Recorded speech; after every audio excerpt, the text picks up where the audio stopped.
So in this video, I'm going to describe an activity that I will want you to do that will lead into one of the most important and used constructions we will be doing all year long. So for this activity, you are going to need a piece of paper, you're going to need a pencil, you're going to need 3 different color highlighters, and you're going to need some way of comparing distances. You could use a ruler for that if you're going to be boring, but I can use a compass as well.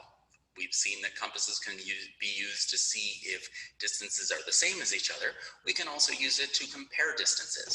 So let's see what we're going to be doing.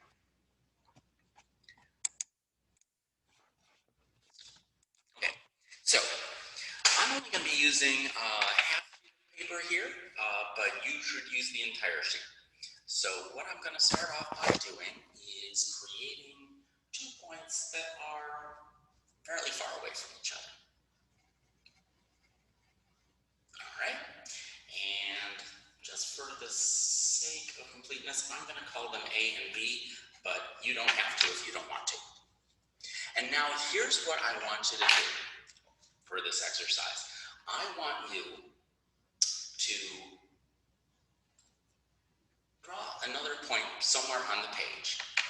And then I want you to see if that point is closer to A, or if it's closer to B, or if it's pretty much right halfway between them. Well, not necessarily halfway between them, but the same distance between them. All right, so here's the distance from A to that point. Here's the distance from B to that point. So I'm going to say that that point is closer to A. So since it's closer to A, I'm going to take my pink highlighter. I will highlight A in pink, and I will highlight B in blue. All right, and now I'm going to keep on doing this with the second point. All right, I'll pick that point right there. Once again, I'm going to measure the distance from A, and I'm going to measure the distance from B. Okay, this one, actually, I'm going to say that that's pretty darn close. So for the pretty darn close ones, I'm going to use my third color highlighter. So I will use yellow for this. And just to give you an idea of the third point, let's pick a third point being right here. And this one, I think we're going to find the distance from A is quite a bit more. So the distance from B is this far. So definitely closer to B than it is to A. I will use B's color for that. All right. You see what I'm doing here? So I'm just picking a bunch of points along the page, and I'm going to color them based on whether they're closer to A, closer to B, or really equally close to both of them. All right, so that one's closer to A.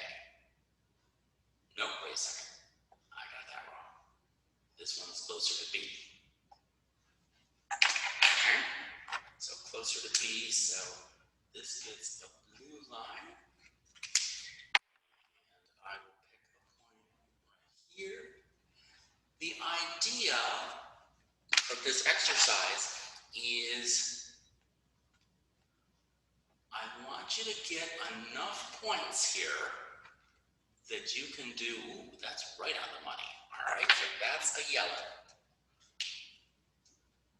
I want you to have some sort of way of using the vocabulary we talked about earlier in the year, and I want you to describe as well as possible the yellow points in this line. I want you to have enough points that you draw on this that you can identify what all of the yellow points have in common, and what all of the pink points have in common, and what all of the blue points have in common.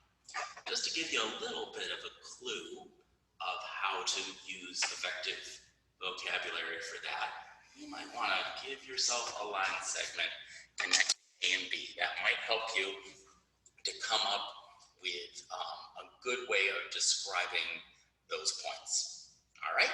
So what you're going to do is you are going to do this with more than 5 points You certainly don't need to do 100 points, but I want you to have enough points down on the page that you can come up with a good solid way of using with your geometry vocabulary, describing what all of the yellow points kind of have in common, or when you put them all together, what kind of a shape they form. And be as specific as possible. Use as much of the vocabulary that we covered earlier in the year in those 24 vocabulary terms as possible. So all you're going to be submitting to me is a sentence or two of text describing the shape that those yellow points make, if you make enough of them. And the grade you're going to get is going to be based on how well you're using vocabulary and how well you're describing that shape with as much precision as possible.